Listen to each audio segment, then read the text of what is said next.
안녕하십니까. 보성영리학회 보성거사입니다.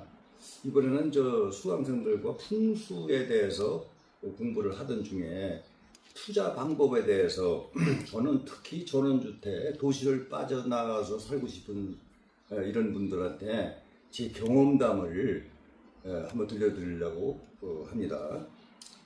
지금 이제 보면은 전원주택을 도시에서 빠져나오면 전원주택만 생각을 하는데 깊은 산골짜기라든지 무슨 계곡이 있거나 강이 있거나 바다가 있거나 이런 데를 선택을 하면 실패할 확률이 굉장히 많습니다. 왜 그러냐면은 첫째는 대도시가 가까워야 되고요. 경관보다도 대도시가 읍 단위를 떠나서 대도시나 광역시 이런 데가 가까운 쪽으로, 그러니까 차로다가 20분 이내에 이런 데가 제일 적합하고요.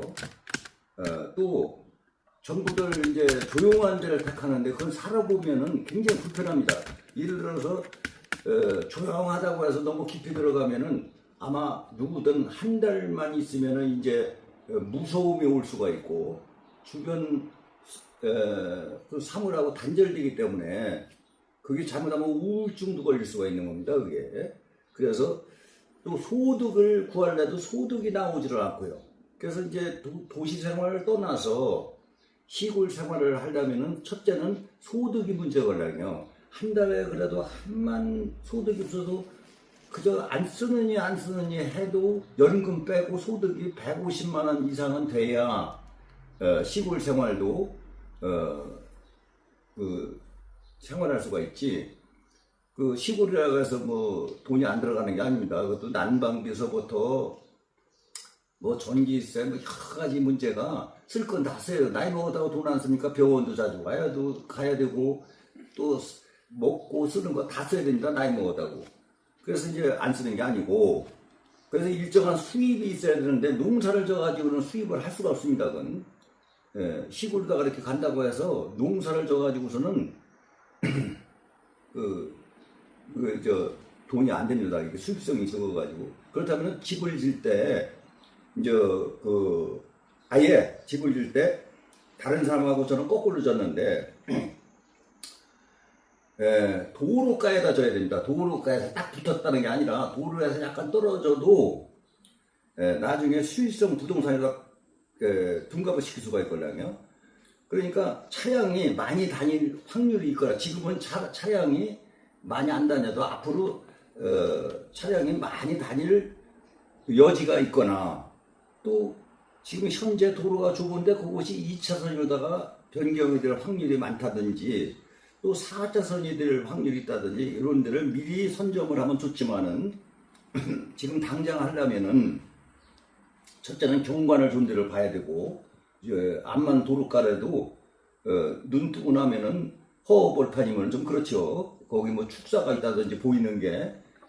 그러나 눈을 딱 뜨고 나면은 경관이라도 산이 좀 아름다운 산이 있거나 뭐 이렇게 주변 경관이 좋은 데를 택해서, 누구를 통해서 사면은 부동산은 반드시 기획부동산을 만난다든지 사기를 당할 수가 있으니까 직접 발품을 팔아서 현지 부동산에 의뢰를 하는 겁니다. 급매물로 좀 이것을 어디서 어디까지 그 도로변에 급매물이 나오면은 저한테 연락을 해 주십시오. 급매물이라는 것은 쉽게 얘기하면 3억짜리면은 시세가 3억이라면은 계약서를 쓰는 금액은 1억이 돼야 되는 거죠.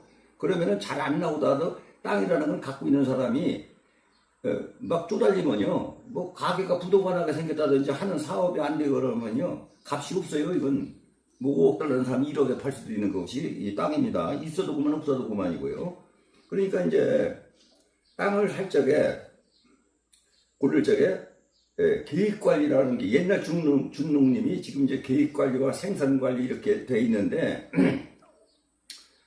농림지역을 하는 게 아니라 생산관리지역이나 계획관리를 그걸 우선은 봐야 되고요.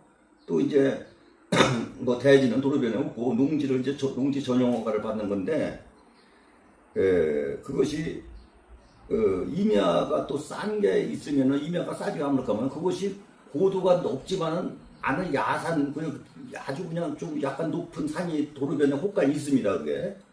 그러면 평수가 이제 커도 싸죠. 이제 그런 것은 토목공사비 많이 안 들어가는 거, 돌산이 꼈거나 돌이 꼈거나 그러면 안 되는 것이고, 밑에를 파봐야죠. 그러니까. 그러면은, 마사토나 뭐가 이렇게 나오고 그러면 흙도 팔아먹을 수가 있는 거예요. 그건. 예, 그런 임야 같은 것을, 싼 것을, 공사비가 많이 들어가면 안 되죠. 그래서 그것도 선정을 하면 괜찮은 투자 방법이고요. 그래서 이제 근린 생활시설로 용도 변경이 가능한가? 그것도 봐야 되고요. 거기가 무슨 상수도 보호지역이라든지, 개발 제한 구역이라든지, 이런 것이 껴져 있지는 않은가? 그런 것도 토지 계획 확인을 떠보면은 그런 게 나오죠, 이제. 그래서 용도 변경, 나중에 주택 허가를 받아서 용도 변경이 근린 생활시설로 가능한가를 이제 또 확인을 하고, 그리고 아예 이제 건축을 할 적에, 아예 식당을 나중에 한다든지 무슨 용도 변경을 할 예산을 잡아가지고 저는 2층을 졌는데 이게 저는 그러나 이제 후회스러운데 단층을 다 공사비가 비싸니까 지하를 넣을 거 없고 여기는 지하가 2개인데 지하를 넣을 게 아니고 단층을 다가 평수를 크게 응접실을 크게 하고 방은 한 2개 하고요. 그렇게 해가지고 나중에 세를 줄 용도 변경을 할 예산을 잡고 건축을 하면 좋고요. 그리고 깊이 들어가지 말아야 된다 이런 얘기죠. 이건 늘 다니는 데가 이게 편해야지. 약간 경관이 좋다고 해서 계곡이 좋다고 해서 거기 폭포수가 있다고 해도 그게 들어가고 나오는 진입로가 깊으면은 겨울에 큰 문제가 되는 거죠. 눈 많이 쌓이면 꼼짝도 못하는 거예요. 저 아는 지인은 경관이 좋다고 여름에 들어가서 샀는데 크게 후회하는 거죠. 아이고 겨울에 차 끌고 좁은 길에 왔다 갔다 하다 어디 동네에서 술 한잔 먹고 들어갔는데 차가 뒤집혀서 죽을 뻔했다는 거죠. 그래서 큰 도로에서 늘 생활하기 좋게 꼭 그렇다고 전원 생활을 못하는 게 아니에요. 제가 이제 전원주택을 그 일반 전원주택 마냥 다 해놨으니까 이따 설명 한번 찍어드릴 거고요. 그래서 전원 생활을 즐기면서 제가 이 집을 진 지가 34년 됐는데 전원 생활 다 하죠. 여기서 상추도 심고 고추도 심고 토마토도 심고 다 심습니다. 그리고 또 조경은 조경대로 해놓고 그리고 이제 그러면 도로변에서 시끄러워서 어떻게 사느냐? 그거 크게 걱정 안 해도 돼요. 한 달만 귀에 익히면은 차가 지나가는 것도 크게 신경 안 써주고요. 우선 편리해야 된다 이런 얘기고요. 그래서 여기 보면은 전부가 처음에는 저 혼자 여기 전원주택을 했는데 지금은 식당이 6개인가 7개가 돼요. 여기 옆에로다가. 그리고 땅을 사는 사람들이 전부가 이 근방 땅을 지금도 찾아요. 이 근방 땅을. 그때 당시보다 땅값이 20배가 올랐죠. 제가 살 때보다. 그래서 투자 가치가 있고 그래서 이제 길거리에서 하는 것이 꼭 음식점만 하는 게 아니라 이불이나 이런 것도 덤핑으로 사다가 파는 사람도 있고 카페로 제 집을 잡고 카페로 세를 달라는 사람이 있고요. 그래서 저는 이제 역학을 가르치는 데니까 그래서 제 제자한테 사주 카페를 하려면 제 제자한테 이제 수리를 해서 주려고 그러는데 편의점도 할 수가 있고 편의점도 저쪽 있다가 보면은 편의점도 생겼고 과일 가게도 생겼고 부동산도 할 수가 있고요. 그래서 이게 세를 줄 수도 있고 본인이 직접 운영할 수도 있고 집세가 이쪽으로 비쌉니다 이게. 그렇게 해가지고서 노후 대책도 될 수가 있는 기고. 그런데 지금 현재 전원주택에 사는 사람들이 깊이 들어가는 사람들은 제가 양평에 지인들이 많아서 연락을 해보면은 5억에 진 집이 지금 전원주택 2억에 내놔도 안 팔린다고 하고 막 그래요. 그런데 그것이 만약에 도로가에 있다면은 얘기는 달라지는 거죠. 이제 상업용도로 둔갑을 시킬 수가 있다 이런 얘기예요. 그래서 도시를 빠져서 지방에서 좀 쉬고 싶은 사람들은 정반대로 깊이 들어갈 게 아니라 도로 주변 차가 많이 다닐 수 있는 곳, 대도시에 가까운 곳 이런 데를 선정을 해서 한다면은 아마 노후 대책도 될 겸 전원생활도 할 수 있을 겸 소일거리로 직접 뭐를 운영한다든지 아니면 세를 줘도 쉽게 나가고. 그래서 이제 도시에 세는 잘 안 나가도 지금 도로가에 변은요 번개같이 나가요. 제 옆에들 보니까. 그래서 설명을 한번 해드렸습니다. 집 구조를 대충 2층 이렇게 한 바퀴 바깥에 나가서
거기 이제 토마토하고 그걸 심어놨거든. 토마토하고 뭐 고추 이런 거 심을 거 다 심어져 있어요.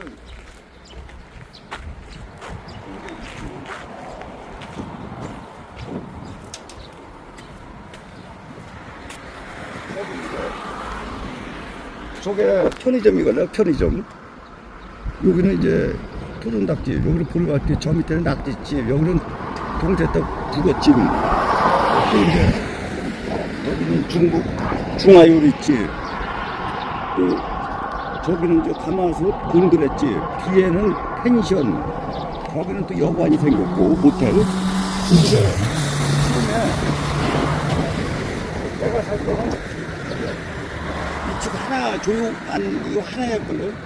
여기 1차선이었어 1차선. 그러니까 보상을 2차선에 보상 한 번 받고 4차선에 보상 한 번 받고라는 거지. 그래서 느닷없이 4차선 도로변이 된 거야. 이제 집을 지을 때는 안위로 뒤집어져서 져야 돼. 안위로. 언제 어떻게 될지 모르니까 그러면 나머지는 주차장으로 쓰고만 되는 거고, 보상을 받아도 집이 건물에는 문제가 없는 거지. 그러니까 땅 경계땅 끝머리 경계땅에다 본건물을 줘야 된다 이런 얘기죠. 앞에는 한편이 이쪽으로 땅값이 엄청 비싸졌어 지금. 이건 내가 평당 5만 원씩에 여기 처음에 한 1000여 평 산 거거든. 근데 지금은 한 20만 원도 넘어.